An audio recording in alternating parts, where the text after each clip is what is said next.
فَإِنِّي قَدْ طَلَّقْتُكَ ثَلَاثًا لَا رَجْعَةَ لِي فِيكَ, that I have divorced you 3 times, the concept of 3 divorces.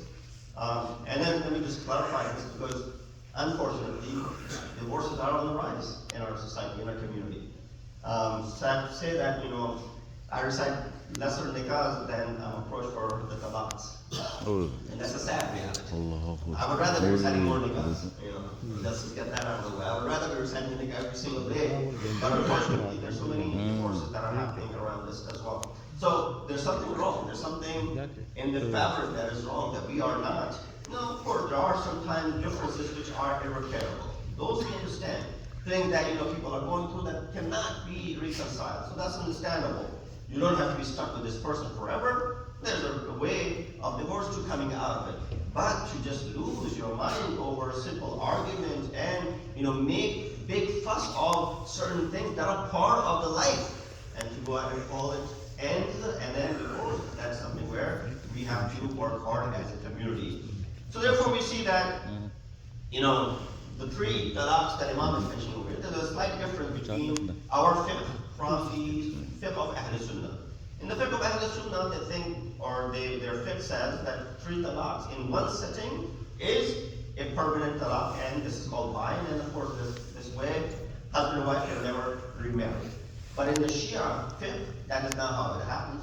The 3 talaqs happen, 1, and then the waiting period, then they get back together, 2nd, then the waiting period. If they got back together 3rd time, if you do this, that's when the 3 talaqs happen. That means at least, in between, you would have a few months to go ahead and do the 2nd or the 3rd, for example. And therefore, this is a decision which is not made in haste.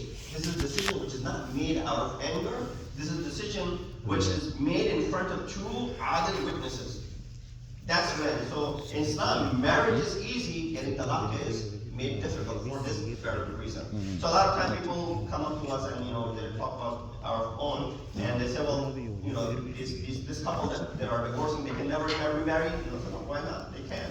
This is not 3 talaqs that are happening. It's just the 1 divorce that is taking place in 1 sitting. So that's how I get that out of the way. Imam says over here, using this metaphorically, in his saying, فَإِنِّي قَدْ طَلَّقْتُكِ ثَلَاثًا لَا رَجْعَةَ لِي فِيكَ, that I have given you 3 divorces in all this world, meaning there's no ruju after this. There's no ruju, none whatsoever. And similarly, you find the words of our Prophet as well, where he scolds and condemns this world by saying, حُبُّ الدُّنْيَا رَأْسُ كُلِّ خَطِيئَةٍ.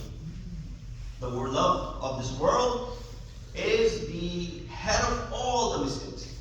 So, what Imam Hussain did, what Imam Ali said, and what Rasulullah said. From this you get nothing to do with this world, right?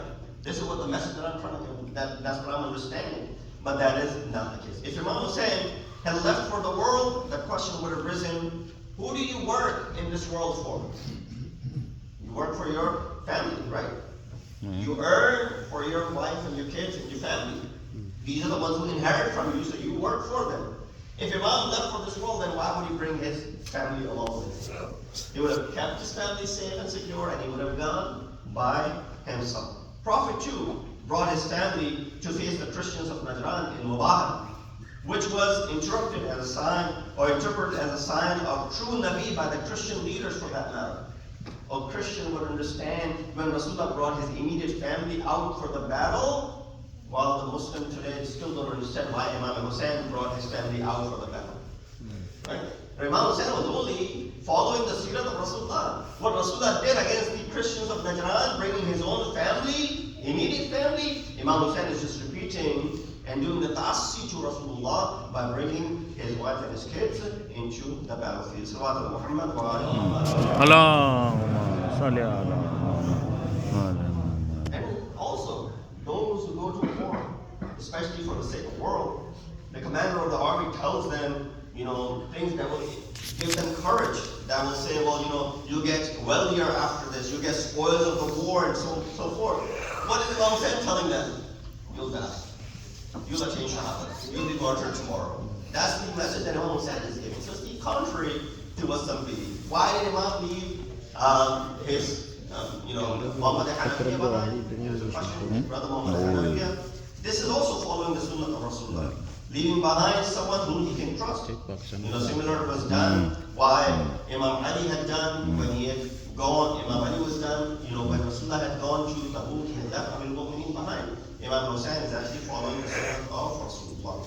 So then he told Imam Hussein to do the bayat of Yazid, like everyone else has done it.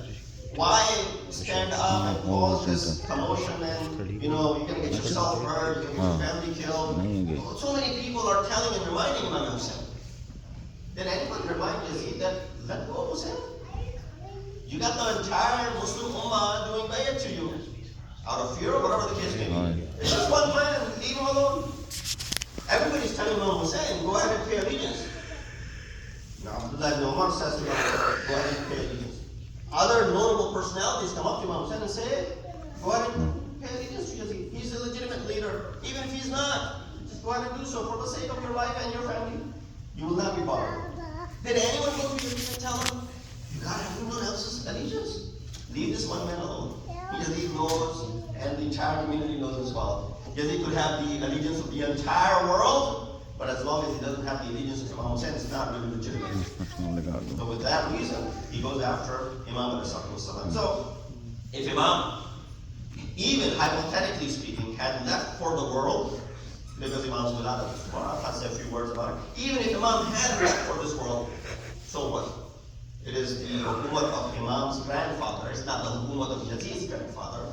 Imam had all the right in the world to go ahead and defend the hukumat and the government of what his father and his grandfather had left behind. So we are, of course, on the cusp, or we have began the holy month of Sha'ban, which of course marks the wiladat of third Imam, Imam al-Hussein. Just a few words, as I see that I have already taken much of the time, about this month, this great month of Sha'ban. Rasulullah said, Sha'banu shahri, wa Ramadanu shahrullah. In some riwayat, Sha'banu shahri, Rajab shahrullah, wa Ramadanu shahri, wa Ramadan shahru ummati wa salam. This is my month, and the month of Ramadan is the month of my ummah, or it's the month of Allah subhanahu wa ta'ala. There's no contradiction, of course, in these riwayat. The reason is, it is the month of Allah subhanahu wa ta'ala, because he associates this month to himself, Shahrullah, and Baitullah, just the same way Shahrullah, he associates it. But at the same time, it is also the month of the Ummah. Why? Because Ummah gets to enjoy many of the perks of this month that they would not have in any other month. Right? This is the month where, inshallah, you'll hear, just sleeping is considered to be ibadah, just breathing is considered to be glorification of Allah subhanahu wa ta'ala. The doors of hell are closed, the doors of heaven are wide open, shaitan is put into shackle. All these things are done for what? For the ummah of Rasulullah, and therefore this could be considered their month. So Sha'ban is a month with high excellence and is dedicated to the leader of the ummah, that is the Prophet of Islam. He used to keep fast during this month, and to join the fast for this month, he used to say Sha'ban is a month dedicated to me. Whoever keeps one fast during my month will go to heaven. In fact, Rasulullah used to say, whoever helps me, Rahimallahu man a'anani ala shahri. May Allah's mercy be upon the individual who helps me in fasting during this month. So we're getting closer to being the guest of Allah subhanahu wa ta'ala, a time when we must show utmost respect and devotion. Why should you show devotion? Why? What is wrong with it? I mean, what is so special about it? Shouldn't we be showing dedication and devotion towards other months as well? There's certain places Quran calls upon it as well. Hazrat Musa went to so many places. Never did Allah subhanahu wa ta'ala tell him what he told him when he went to Tuwa. What did he tell him? فَلَمَّا آتَاهَا نُودِيَ يَا مُوسَى إِنِّي أَنَا رَبُّكَ فَاخْلَعْ عَلَيْكَ إِنَّكَ بِوَادٍ الْمُقَدَّسِ طُوًى. So when he came to it, he was told, "Oh Moses, indeed I am your Lord, so take off your sandals. You are indeed in the sacred valley of the West." So Hazrat Musa, with all that and everything that he possessed, he himself is the Nabi of Allah, he is Kalimullah, he is among the Ulul Azm. But when he enters that sacred valley, Allah says, "Take off your shoes." Just like we request people when you come here, that don't bring your shoes in here. This is a holy place, it's a sacred place. The Quran talks about it as well. So, Prophet said, whoever fasted during Ramadan, that becomes mandatory. A lot of times people take this loosely. So, how is it that Jannah for which we have to do so many things is being given so easily for a person who fasts during it. These ahadith should be, these ahadith could be referring to just giving us incentive. No, don't take them for granted.